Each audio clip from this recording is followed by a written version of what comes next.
Now let's have a look at the LTE technology basics. This slide provides an overview of LTE key parameters. First of all, the frequency range for LTE. So LTE can be operated in the FDD and TDD bands of UMTS. So on the next page we will also see what these frequency bands are in detail. The channel bandwidths for LTE.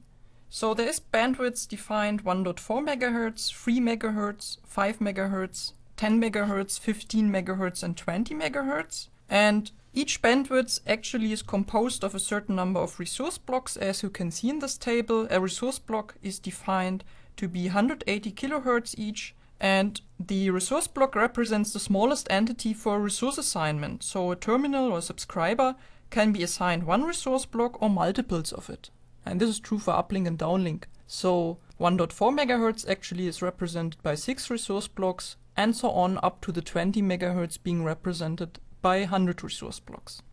Modulation schemes that are available for LTE are QPSK, 16 QAM and 64 QAM, where in the uplink the 64 QAM is optional for the handset to support.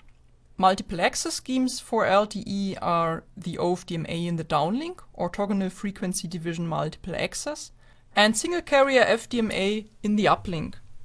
LTE supports the MIMO technology. Actually, MIMO, multiple input, multiple output antenna technology, is very essential for LTE in order to support the high data rate and throughput requirements. In downlink, a wide choice of MIMO configurations is possible for LTE, and there's different MIMO modes supported. For example, there's transmit diversity, spatial multiplexing, cyclic delay diversity, and we can have a maximum of 4 antennas as the base station, which is defined in the standards, and also maximum 4 receive antennas at the handset, which is of course quite challenging. In the uplink, a multi-user collaborative MIMO is supported, so several users can share the same resource block assignment. We will see a detailed introduction to the MIMO at a later part. LTE peak data rates in downlink, we can achieve 150 megabit per second with a 2x2 MIMO configuration, which would actually be represented by UE category 4. And we can even achieve 300 megabit per second peak data rate in downlink with a UE category 5, which would stand for the 4x4 MIMO setup. Both values are true for 20 MHz operation. In uplink, 75 megabit per second peak data rate in 20 MHz operation are possible. So please note, the peak data rates are really more theoretical values. They are not likely to be achieved in real-life scenarios, because in real life you have certain cell load, you have certain radio link situations, which will not allow these data rates for a particular user. So nevertheless, the peak data rates are always quite useful to see, because they give you kind of a reference of what's theoretically possible with the system. So this table shows the LTE frequency bands that are specified. The table is actually taken from 3GPP specifications as of March 2009, and they are showing the specified bands for LTE operation. So there will be more bands added in future. For example, there's the work on UMTS LTE 3.5 GHz operation ongoing. So as you can see in the table, the bands 1 up to 17 are defined for FDD operation, and the bands 33 up to 40 are defined for TDD operation.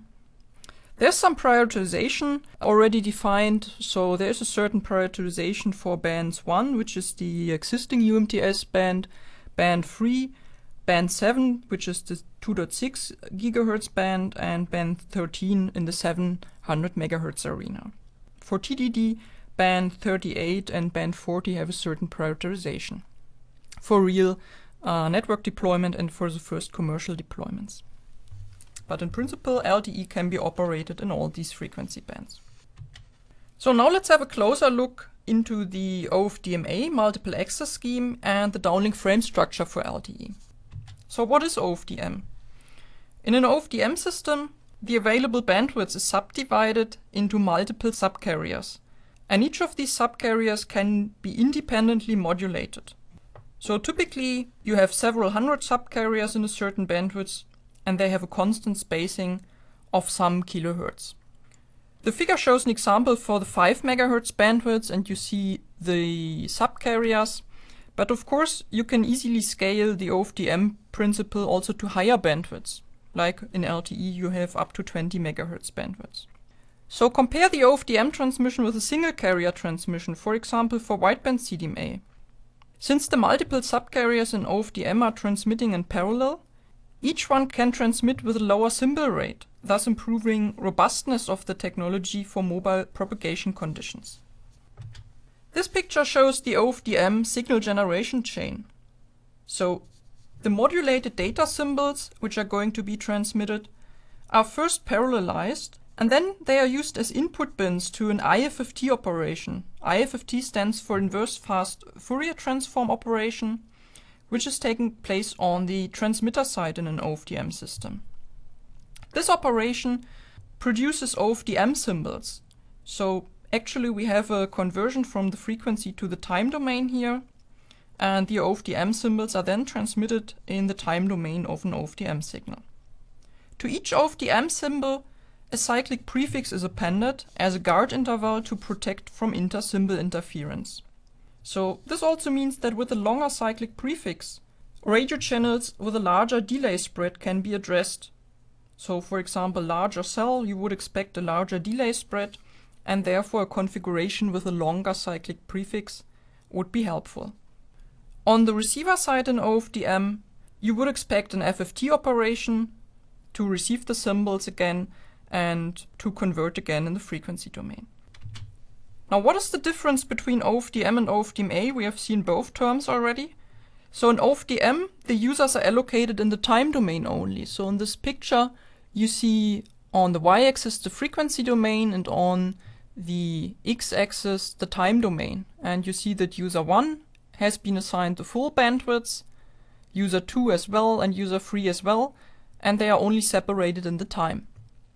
Compared to that, on the right-hand side in OFDMA, the users are allocated in time and frequency domain.